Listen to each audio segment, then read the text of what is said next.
बोले मैया मेरे ठाकुर जी संग में आए हैं शालिग्राम भगवान, उनके भोग के कार्य का जो सामग्री दे दो मैं अपने आप बनाए के भोग लगाऊंगा, मैं कोई के हाथ को बनो भोग ना लगाऊं। तो मैया ने सूखी सामग्री दे दी, आटा दाल चावल चीनी नमक आदि सब दे दिए। बोले बाबा प्रेम से बनाओ भोग लगाओ ठाकुर जी को। गर्गाचार्य जी महाराज ने सब प्रसादी सिद्ध करी।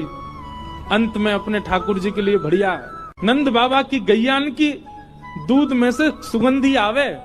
ठाकुर जी की गैया के दुग्ध सामान्य नहीं है, सुगंधी युक्त दुग्ध है। वासों ठाकुर जी की अधोटी खीर बनाई।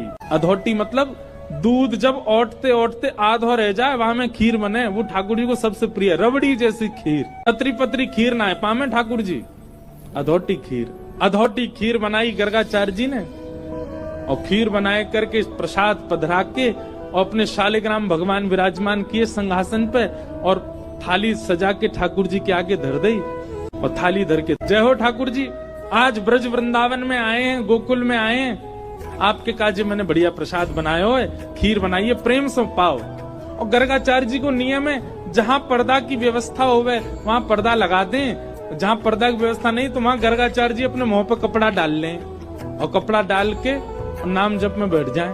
2-3 माला तक करते रहेंगे, ठाकुर जी भोग लगा लेंगे। अब यहाँ गर्गाचार्य जी तो नाम जप में चले गए। इतने में ही भीतर आंगन में खेल रहे ठाकुर जी खेलते खेलते रुक गए। बलराम जी बोले लाला कहाँ गए हो, तू रुक कब गए हो? ठाकुर जी बोलना तो जानते नहीं पर बलराम जी और ठाकुर जी तो मन ही मन बात करें।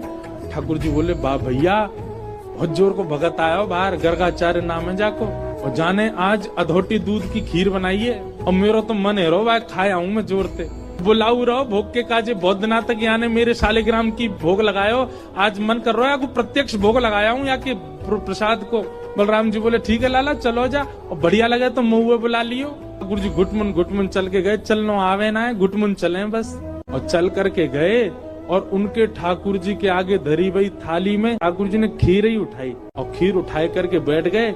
नेक मुंह पे लगाई, नेक खीर अपने गार पे लगाई ली, नेक नाक पे लगा ली, खाते खाते पूरे मुंह में खीर ही खीर रह गई। इतने में ही गर्गाचार्य जी को नाम जब पूरा भयो, गर्गाचार्य जी ने वस्त्र हटाए, जैसे नाम जब जय हो मेरे ठाकुर जी, प्रणाम करके जैसे ही थाली की ओर देखो महाराज, थाली तो सबरी बिखरी पड़ी है और खीर लेके भगत जी बगल में बैठे हैं, पूरी खीर खा रहे हैं। गर्गाचार्य जी पहली बार तो हंस गए, अरे यशोदा देख तेरो लाला बड़ो चंचल है, तेरो लाला हैं मेरे ठाकुर जी के भोग उठाए के खा गए हो। यशोदा मैया दौड़ी दौड़ी आई, बाबा आप नाराज मत होइए, मेरो लाला बहुत चंचल है, जई मारे मुंह को सबरे दूध घी दही मक्खन आदि सब ऊपर धरने पर है ना, यहाँ के हाथ पड़ जाए तो नहा ले उनमें।